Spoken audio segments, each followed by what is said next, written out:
Buenas tardes a todos y gracias por vuestra asistencia. La idea de hoy era presentaros una teoría evolucionista sobre la depresión en un intento de integración, ¿no? Veréis que el título del seminario de hoy lleva una cita de Freud que consiste en que el tratamiento psicoanalítico consistía en hacer consciente lo inconsciente. Esto ha caído en desgracia en los últimos 100 años o 60 años, ¿no? Al menos en la psicología académica, y hoy vamos a ver cómo esto es verdad, ¿no? Lo que pasa es que es verdad de otra manera, como vais a ver, ¿no? Y he elegido un artículo del propio Price, que es el que formuló la teoría de la competencia social en la depresión, que es una teoría evolucionista, ¿eh? Para que entendáis lo que es una teoría evolucionista, es una teoría que explica por qué los humanos nos deprimimos, pero no por qué. O sea, explica las razones de cómo evolucionó estos síntomas que llamamos depresión, al margen de que cada cual se pueda deprimir por una cosa diferente, ¿no? Hoy vamos a ver un caso, que es el caso de la señora Turbey, que es un caso que presenta el propio Price en su artículo original y que yo os voy a leer luego la viñeta clínica que representa este caso, que es un caso de depresión por herencias, ¿no? Un caso de depresión por herencias que es una cuestión que genera muchas depresiones y que seguro que a lo largo de vuestra vida profesional pues veréis a decenas, ¿no? Como la señora Turbey es un caso de una viuda que hace un cuadro depresivo profundo y severo, no una depresión de esas de andar por casa, sino una depresión seria a partir de una situación de herencia, ¿no? Bueno, como sabéis, la depresión es una enfermedad que afecta a mucha gente. Probablemente en las consultas ambulatorios de psicología y psiquiatría es la patología prevalente. La depresión es una enorme carga social y laboral. Se supone que cada vez hay más depresiones, al menos si lo contamos desde el punto de vista de los antidepresivos que se consumen, pues parece ser que vamos el mundo opulento vamos hacia una continua un continuo incremento de estos casos, ¿no?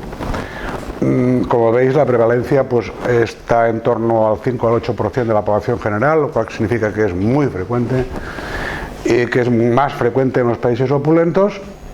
Y una cosa muy interesante que hay que saber es que la depresión es más frecuente en mujeres que en hombres, ¿no?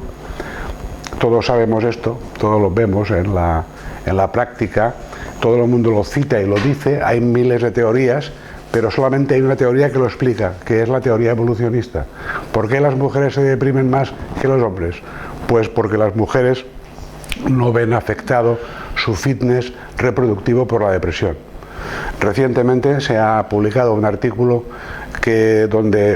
sueco, donde se repasa una cohorte de millones de ciudadanos suecos y la conclusión a la que llega el autor es que todas las enfermedades mentales, todas, afectan al fitness reproductivo de los enfermos mentales, excepto la depresión en las mujeres.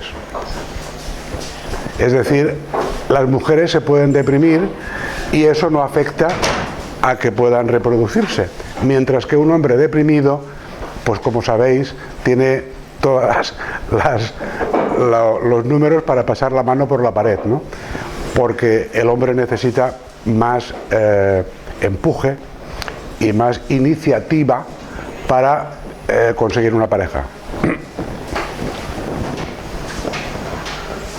Aquí ya veis, os acabo de hacer una pincelada de cómo la psicología evolucionista explica este desfase de frecuencias. Es decir, ¿por qué la depresión es más frecuente en mujeres?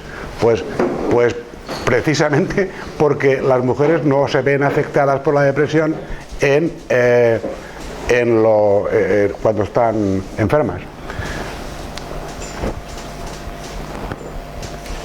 Bueno, respecto a las causas próximas de la depresión, yo voy a deciros muy poco, porque todos sabéis de esto más que yo, seguramente. Pues hay 4 o 5 teorías que explican el por qué la gente se deprime, ¿no? Yo voy a contaros 2 detalles interesantes. Uno respecto a la serotonina, que como sabéis es el neurotransmisor que está más demostrado, que está implicado en la depresión, pero no a través de la serotonina propiamente dicha, sino a través del transportador de serotonina. Es decir, y esto son cosas que se saben a través de experimentos con monos. Los que más nos han enseñado de la serotonina son los primatólogos, ¿no? Y a través de los primatólogos pues hemos podido descubrir que los chimpancés y nosotros tenemos un transportador de serotonina muy parecido, el mismo. Lo que ocurre es que nosotros tenemos 2 alelos, uno corto y uno largo, ¿no? Y los alelos cortos, cuando se juntan, pues generan una vulnerabilidad muy importante a la depresión, mientras que los heterocigóticos o los que tienen 2 copias del alelo largo pues tienen más resistencia a la depresión. Esto es algo que se sabe desde los años 70 y por eso se justifica el uso de inhibidores de la recaptación de serotonina en la depresión, ¿no? Pero ahora lo que hay es una teoría nueva, que es la teoría inflamatoria de la depresión, que es bastante reciente, es del año 2000, y que dice más o menos que la depresión es una enfermedad inflamatoria, ¿no? Que no es una enfermedad inflamatoria que afecte solo al cerebro, sino que es una enfermedad que afecta a todo el cuerpo. Y esto pues se sabe desde que estamos utilizando citoquinas en el tratamiento de las enfermedades víricas del hígado, la hepatitis C, ¿no? Hay unos medicamentos que usamos para la hepatitis C y que provocan depresiones, ¿no? Todos sabéis, no me acuerdo cómo se llama este medicamento. Ese, el interferón. El interferón causa depresión porque es una citoquina, ¿no? Bueno, la teoría inflamatoria de la depresión, que es la teoría de Charlton, lo que hace es recuperar una idea de Briquet. Briquet era un psiquiatra clásico, ¿no? de la Salpêtrière de París, que hace muchísimos años describió lo que él llamaba lo que se llama hoy el síndrome de Briquet, que es un síndrome de somatización múltiple, ¿no? Estas personas que siempre están quejándose de algo, ¿no? Que van al médico y otra vez, y otra vez, y otra vez, y otra vez. Y esto Briquet le llamó conducta de enfermedad, ¿no? Bueno, pues hoy en día se sabe, a partir de la teoría inflamatoria de la depresión, que la depresión se puede manifestar o bien a través de una depresión clínica o bien a través de una conducta de enfermedad que se parece mucho a lo que entendemos todos como fatiga crónica, ¿no? La fatiga crónica, que ahora está muy de moda y que sus padecedoras mujeres quieren que sea un virus, ¿no? Que están empeñadas en que sea un virus. Bueno, ahora veréis el virus dónde está. Bueno, de las teorías de la psicología evolucionista, las teorías evolucionistas no explican el por qué una persona concreta se enferma. O sea, no explica la causa próxima, sino que explica la causa remota, ¿no? La causa en ambiente ancestral. Y hay muchas teorías que no necesariamente se contradicen unas con otras. Yo creo que son todas bastante, van por el mismo sitio, y la más importante de ellas es la teoría de la competencia social de Price y Sloman, que es de la que vamos a hablar hoy aquí, y el caso que voy a traeros está, digamos, teorizado a partir de esa hipótesis, ¿no? Pero me gustaría nombrar por lo menos la teoría de la hibernación, que es también muy reciente, de Watt y Panksepp, del 2009, que es una teoría que viene a decir que la depresión sería un equivalente de la hibernación de los mamíferos, ¿no? Es decir, la gente se deprimiría un poco, pues, para entrar en ese modo apagado de la conciencia que serviría para recuperar fuerzas, para reconstruir equilibrios y para ahorrar recursos, ¿no? La teoría de la empatía y la sobrecarga moral explica mejor la distimia, por lo tanto no voy a hablar de ella, y la hipótesis de la negociación explica sobre todo la depresión posparto. Es decir, la depresión posparto sería algo así como una huelga de hambre. Es decir, las mujeres que tienen una depresión posparto harían una depresión para renegociar la relación con sus maridos, ¿no? Y con respecto a la hipótesis de la navegación social, pues tiene mucho que ver con las pérdidas, es decir, con los duelos.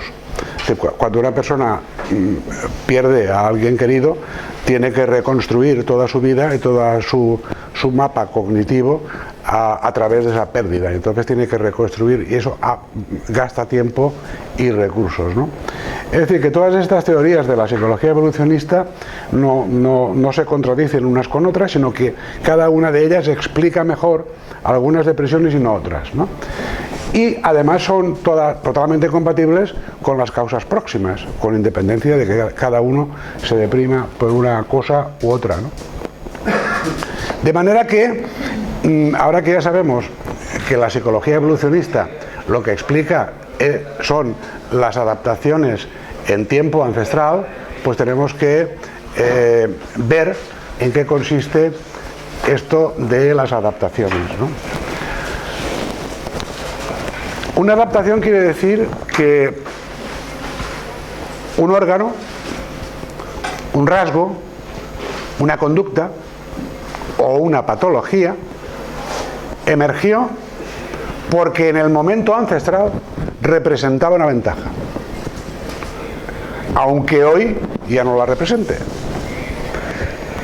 No todas las enfermedades son adaptaciones. Por ejemplo, el Huntington no es una adaptación. El Parkinson no es una adaptación.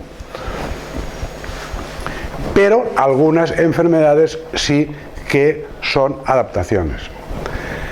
O al menos alguna parte de estas enfermedades o un primer tramo de estas patologías. Es decir, la frecuencia de la depresión no puede explicarse de ninguna otra manera. ¿Cómo es posible que una enfermedad afecte a tanta gente? Como si fuera un virus por ahí que va contagiándose de unos a otros. Lo mismo pasa con los trastornos alimentarios. Es decir, ¿cómo es posible que haya tantas niñas que no comen, ¿no?, en entornos donde hay comida suficiente? Es decir, esto no se explica por la genética. Esto se explica porque tiene que haber algo más, ¿no? Y ese algo más es porque representan adaptaciones ancestrales. No voy a hablar de la anorexia porque hablaré otro día, si queréis, pero voy a hablar hoy de la depresión.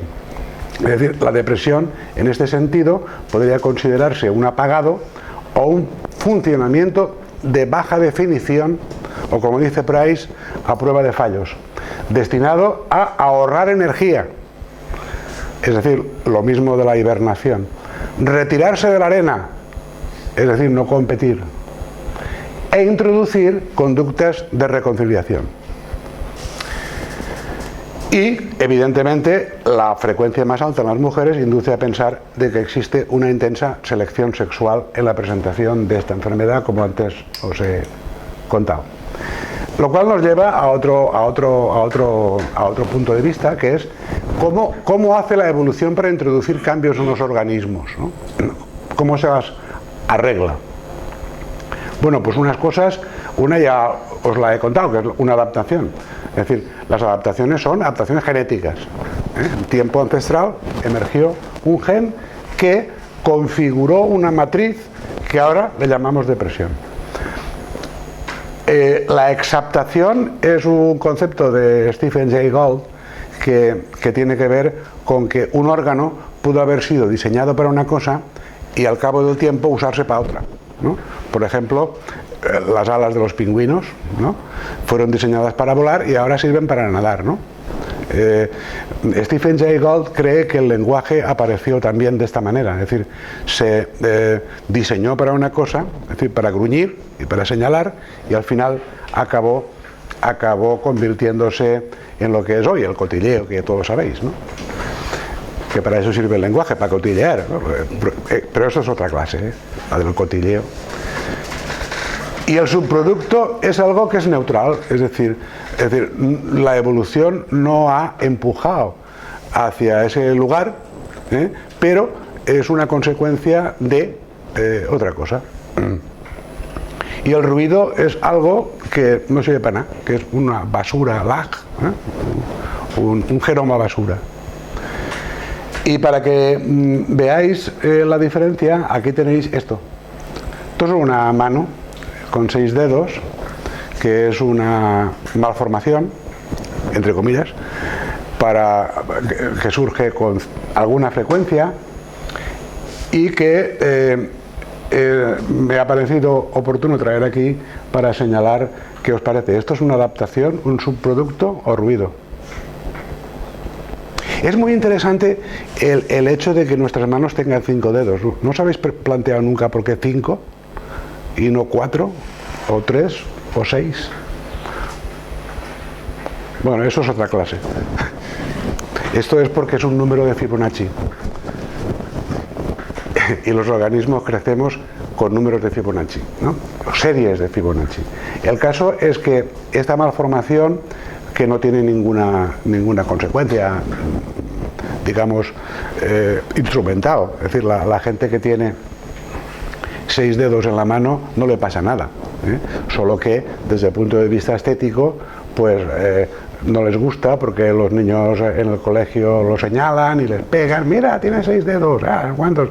Pero quitando, digamos, este asunto, la mano con 6 dedos es igual de funcional que la mano con 5 dedos, ¿no?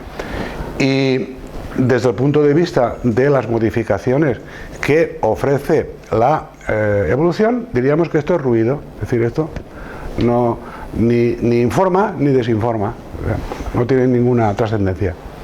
Y sin embargo, toda la gente que tiene 6 dedos, a mí me escribe mucha gente, tengo 6 dedos, ¿qué hago? ¿Me opero?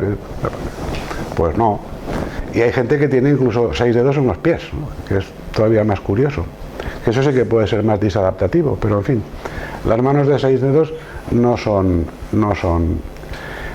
Un ejemplo para comprender bien lo que es la adaptación, el subproducto o el ruido, es el cordón umbilical, ¿no? El cordón umbilical es lo que une al feto con la madre, y es un producto de la evolución, es decir, es una adaptación. Sin embargo, el ombligo no es una adaptación, el ombligo es un subproducto de ese corte. Y el ruido sería la forma que tiene el ombligo.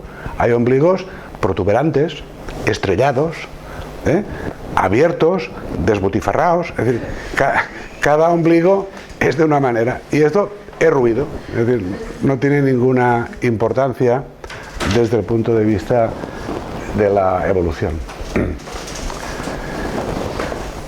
Es decir, que las adaptaciones suponen ventajas para los organismos individuales, contadas en puntos reproductivos, para quien las adopta, es decir, estrategias evolutivamente estables. Por ejemplo, la pena o el miedo. La pena es una emoción, ¿no? 2 emociones que han sobrevivido hasta nuestros días, ¿no? ¿Por qué han sobrevivido la pena y el miedo? Porque son muy útiles, son muy útiles, la pena, para señalar una pérdida, por ejemplo, y el miedo pues para evitar riesgos innecesarios, ¿no? Y por eso han llegado hasta nuestros días. Solo que en nuestros días las razones por las que emergió ya no son las mismas. Es decir, ya no hay fieras, ya no hay desastres de la naturaleza, y por eso la gente tiene ataques de pánico sin saber por qué, ¿no? ¿Por qué? Ah, pues porque yo iba por ahí y me dio. Ya no hay serpientes, no hay arañas, no hay peligros de depredadores, etcétera, ¿no? Es decir, que lo que es disadaptativo es el entorno en el que vivimos. Es decir, vivimos en un entorno para el cual no estamos diseñados. Nosotros estamos diseñados para sufrir, para pasar frío, no como ahora que hace un calor terrorífico. No estamos diseñados para esto, ¿eh? No, estamos diseñados para vivir en condiciones de precariedad, ¿no? Por ejemplo, un ejemplo de adaptación es: ¿por qué hay tantos gordos? Nos dicen, es que hay muchos gordos. Claro que hay muchos gordos. Es que todos nosotros tenemos el gen ahorrador de insulina, que en ambiente ancestral era muy útil, porque si no tenías reservas de grasa, cuando venían mal dadas, te morías, ¿no? Como ahora con la crisis, el que no tiene ahorros, ¡chap! Es decir, es lo mismo. Ahora nosotros, de aquí, si aquí somos 30 personas, pues habrá 20 que tienen el gen ahorrador de insulina y por tanto tienen riesgo de engordar. Y los demás, como yo, pues no lo tenemos. Y además hay otra cuestión. Se me ha descolgado. Además hay otra cuestión interesante, que es que algunas enfermedades te pueden proteger de otras. ¿No? ¿Sabéis esto, no? Hay enfermedades que por ejemplo, la artritis reumatoide protege de la esquizofrenia, por ejemplo, ¿no? La anemia falciforme protege de paludismo, del paludismo. Que la gente que tiene anemia falciforme tiene formas de paludismo más leves, mientras que la gente que no padece esta enfermedad se muere. También te puedes morir de anemia falciforme, pero los heterocigóticos, es decir, los que tienen los alelos cruzados, tienen más resistencia, ¿no? Luego, una enfermedad puede ser inadaptativa en alguno de sus rasgos y pueden tener una ventaja. Por ejemplo, el genio y el autismo, ¿no? Sabéis que el genio y el autismo, el genio me refiero al genio intelectual. Newton era un autista de alto nivel, es decir, hay genes que son una desventaja en una circunstancia, pero en otras algunos de sus rasgos pueden contener algún tipo de ventajas. Y más, hay rasgos que te protegen en una edad y que te hacen vulnerable en otra. Por ejemplo, los hombres muy machos, como Gonzalo. Es una ventaja para él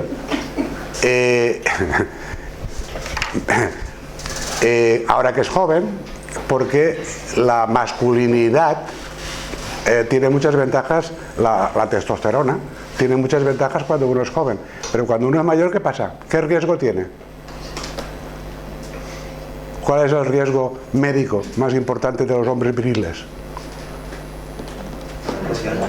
¿La qué? Se deprimen cuando pierden. No, hombre, no.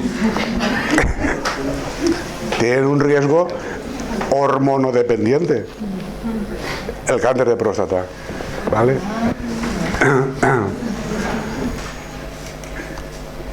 Bueno, como veis, Que se previene o sea que hazte PSAs. se previene con el tomate.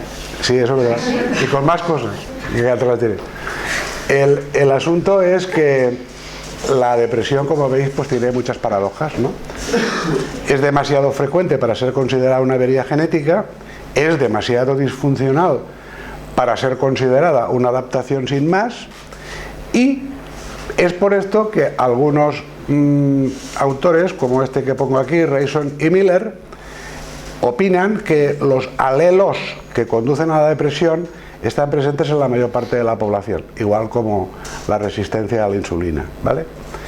Porque están implicados en otras funciones, es decir, en la defensa contra patógenos. Es decir, que la depresión sería un subproducto de un determinismo genético que está pensado para otra cosa, ¿vale? Ya Kraepelin sabía que la depresión, sin embargo, no era una enfermedad unitaria, que había al menos dos, ¿no? Una depresión que es una depresión de andar por casa, ¿no? La depresión que vemos en las consultas ambulatorias generalmente, depresiones reactivas, depresiones neuróticas, depresiones como le queramos llamar. Incluso nosotros en el DSM decimos trastornos adaptativos, ¿no? ¿Adaptativos de qué, no? No se sabe muy bien por qué esos son adaptativos y otros no, ¿no? El caso es que hay depresiones, nosotros las entendemos o las diferenciamos porque las depresiones son comprensibles, es decir, tienen una razón, ¿no? Y es que yo estoy así desde que se murió mi cuñado, ¿no?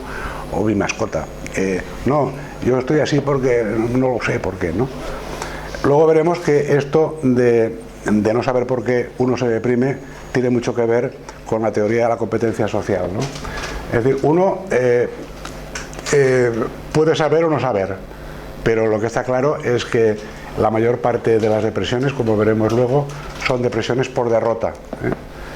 Es decir, las causas, digamos, fundamentales de la depresión son estas, las depresiones por pérdida, que son las más frecuentes en la clínica, las depresiones por derrota o descenso del rango social, que fueron descritas por Price, Sloman y Gardner, las depresiones por agotamiento, que son las que están relacionadas con un estrés crónico y continuado, las depresiones por causas somáticas, que como sabéis pues son ciertas enfermedades del tiroides y del páncreas y del corazón, y lo que se llaman las depresiones por overdrive moral o hiperempatía, ¿no? Que es las sufridoras, estas mujeres que van a la consulta que son especializadas en sufrir, ¿no? Este sufrimiento los ingleses le llaman overdrive moral, nosotros lo llamamos patidoras, ¿no? Son las patidoras, ¿no? O las sufridoras. Es un molt patidor es una distimia, ¿no? Bueno, vamos a meternos un poco ya en el meollo de esta cuestión. ¿Vosotros creéis que los seres humanos, es decir, los sapiens, pertenecemos a un linaje jerarquizado o igualitario? A ver, que levanten la mano los que crean que pertenecemos a un linaje jerarquizado. Y que levanten la mano los igualitarios. Uy, qué poquito. Bueno, pues todos tenéis un poco de razón, hasta los que no han contestado, porque fijaros en la curva, nosotros pertenecemos a un linaje de homínidos que era muy jerarquizado, pero que a través del tiempo fueron creando una sociedad más y más igualitaria hasta llegar a la sociedad de cazadores y recolectores, que es lo que más conocemos, ya digamos en entornos sapiens. Pero en el Neolítico pasó algo, ¿no? Pasó algo que es interpretable, pero mucha gente opina que es la agricultura, la emergencia de la agricultura causó excedentes. Los excedentes crearon clases sociales y jerarquías sociales. Y desde entonces la jerarquía o la jerarquización de nuestra sociedad no ha hecho más que subir. Hasta tal punto en que la sociedad actual es una sociedad, aquí dice muy parecida a lo de los homínidos, yo creo que no. Yo creo que nosotros vivimos en una sociedad donde hay estas dos tendencias y estas dos tendencias genéticas, ¿no? Una que nos impulsa por un lado, otra que nos impulsa por otro, y como veréis en el caso de la señora Turbey, precisamente lo que se pone de manifiesto es que el vivir en una sociedad igualitaria pues tiene sus riesgos y sus peajes, ¿no? Es decir, la historia es que todos sabéis que somos un mono competitivo, ¿no? No demasiado violento, pero irascible, envidioso, codicioso. y competitivo, ¿no? Y competimos básicamente por una cuestión que en teoría evolucionista se llama el valor de los recursos y propiedad del territorio. Es decir, el valor de los recursos es el valor que le adjudicamos a algo que queremos conseguir, ¿no? Y por tener un territorio propio, porque tener un territorio propio es asegurarse una buena cantidad de hembras con las que copular, ¿no? Que es en definitiva la presión darwiniana que existe en nuestro cerebro ancestral, ¿no? Claro que cuando uno tiene que competir tiene que plantearse muchas cosas, ¿no?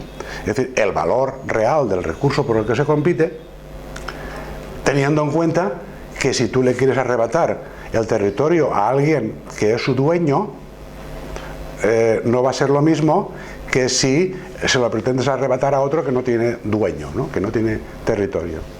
Esto es lo que Dawkins llama el conflicto vida-cena.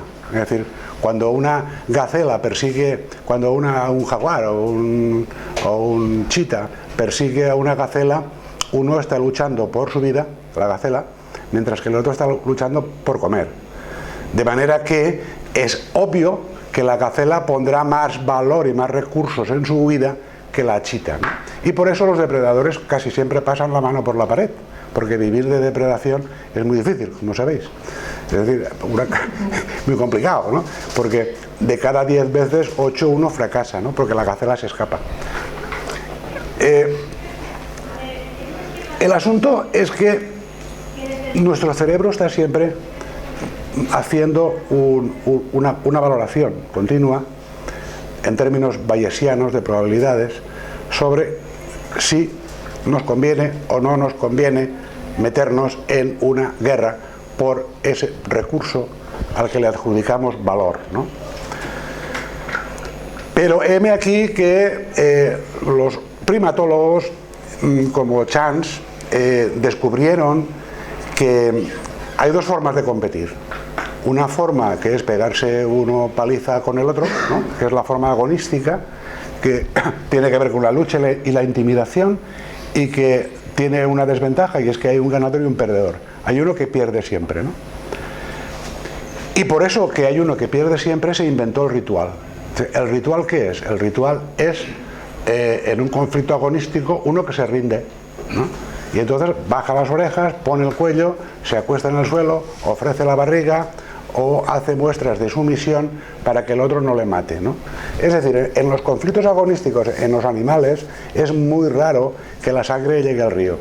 Usualmente la cosa se termina cuando uno se da por vencido, ¿no? En los conflictos agonísticos.